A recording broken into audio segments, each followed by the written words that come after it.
شروع اللہ کے نام سے جو بڑا مہربان نہایت رحم والا ہے۔ السلام علیکم۔ ہمارے اس چینل میں آپ سب کو خوش آمدید۔ دعا ہے اللہ پاک ہم سب کو عطا فرمائے وہ زبان جس میں حلاوت ہو، وہ آنکھ جس میں حیا ہو، وہ ایمان جس میں لذت ہو، وہ زندگی جس میں اسلام ہو۔ آمین یا رب العالمین۔ آپ سب نے آج تک بہت سے واقعے سنے ہوں گے جو اپنے آپ میں بہت منفرد ہوں گے۔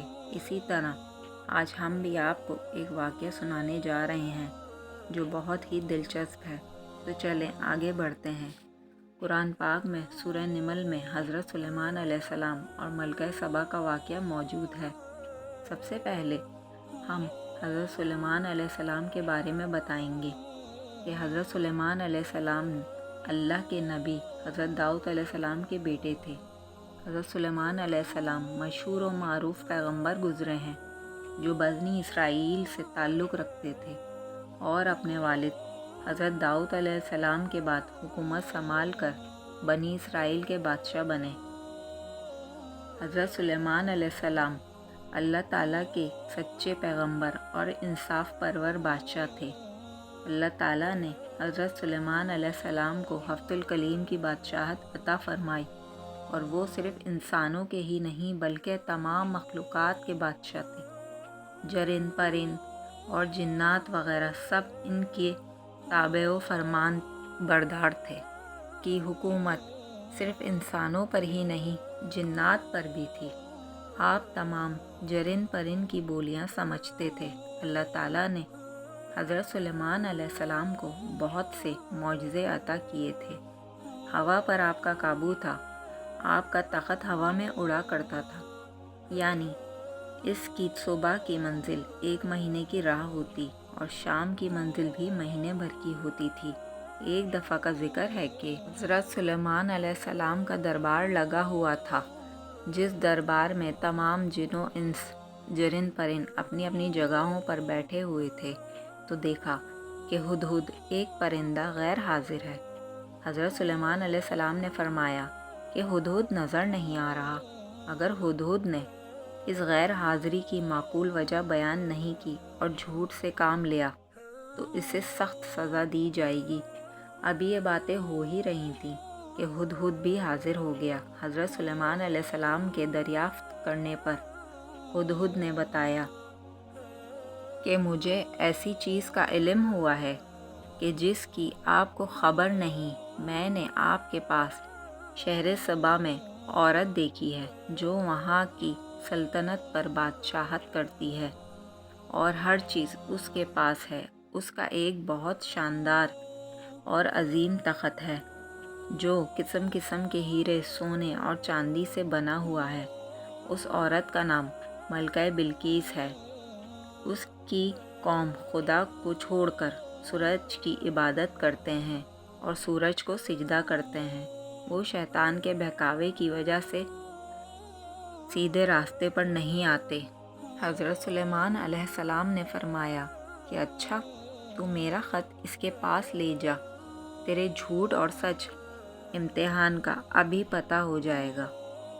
چنانچہ ہدہد حضرت سلیمان علیہ السلام کا خط لے کر ملکہ سبا کے پاس پہنچا اور خط ملکہ کے آگے جا کر ڈال دیا۔ ملکہ سبا یعنی ملکہ بلقیس نے خط پڑھ کر درباریوں کو بلایا اور خط کا مضمون پڑھ کر سنایا، جس میں درج تھا: یہ خط حضرت سلیمان علیہ السلام کی طرف سے ہے اور اللہ کے نام سے شروع کیا جاتا ہے جو بڑا مہربان اور رحم والا ہے۔ تمہیں سرکشی اور سربلندی کا اظہار نہیں کرنا چاہیے۔ تم اور تمہاری قوم میرے پاس خدا کی فرما بردار بن کر آؤ۔ ملکہ بلقیس نے بہت سے تحفے حضرت سلیمان علیہ السلام کی خدمت میں بھیجے۔ حضرت سلیمان علیہ السلام نے ان کے تحفوں کو دیکھ کر فرمایا کہ ملکہ نے میرے پیغام کو الگ ہی مقصد کے لیے سمجھ لیا۔ آپ نے ملکہ سبا کے سفیروں کو دیکھ کر فرمایا، تم نہیں دیکھتے کہ میرے پاس کس چیز کی کمی ہے؟ یہ تحفے واپس لے جاؤ اور اپنی ملکہ سے کہو کہ اگر میرے پیغام کی تعمیل نہ کی تو میں عظیم الشان لشکر لے کر وہاں پہنچوں گا اور تمہیں رسوا اور ذلیل کر کے تمہارے شہر سبا سے نکال دوں گا۔ سفیروں نے واپس جا کر تمام واقعات ملکہ سبا یعنی ملکہ بلقیس کو بتائے کہ کس طرح دربار میں جن اور حیوانات بھی حضرت سلیمان علیہ السلام کا حکم مانتے ہیں۔ ملکہ سبا نے اپنے آپ کو اور اپنی قوم کو ہلاکت میں ڈالنے کے بجائے حضرت سلیمان علیہ السلام کے حکم کی تعمیل کا فیصلہ کیا۔ حضرت سلیمان علیہ السلام کو بطور وحی کے ذریعے علم ہو گیا کہ ملکہ سبا ان کی خدمت میں حاضر ہو رہی ہیں۔ آپ نے دربار میں موجود افراد سے پوچھا، کون سا شخص ہے وہ جو ملکہ سبا کے دربار میں پہنچنے سے پہلے ہی ملکہ سبا کا تخت یہاں لا سکتا ہے؟ ایک جن نے عرض کیا کہ میں دربار کے برخاست ہونے سے پہلے ہی ملکہ سبا کا تخت یہاں لانے کی طاقت رکھتا ہوں۔ اس جن کا دعویٰ سن کر حضرت سلیمان علیہ السلام نے ایک وزیر سے کہا، کیا تمہارے پاس بھی کوئی ہے بولنے کو یا بتانے کو کہ کس طرح تم یہ سب کر سکتے ہو؟ تو وزیر نے کہا کہ میں پلک جھپکنے میں ملکہ کے تخت کو یہاں پر حاضر کر سکتا ہوں۔ چنانچہ حضرت سلیمان علیہ السلام نے رخ مبارک پھیر کر دیکھا تو ملکہ سبا کا تخت موجود پایا۔ آپ نے فرمایا کہ یہ میرے پروردگار کا فضل و کرم ہے کہ وہ مجھے آزماتا ہے کہ میں اس کا شکر گزار بنتا ہوں کہ نافرمان۔ اور پھر اللہ تعالیٰ کا شکر ادا کیا اور بعد میں حضرت سلیمان علیہ السلام نے اس تخت کی تبدیلی کا حکم دیا اور فرمایا کہ میں دیکھنا چاہتا ہوں کہ ملکہ سبا یہ دیکھ کر حقیقت کی طرف مائل ہوتی ہے یا نہیں۔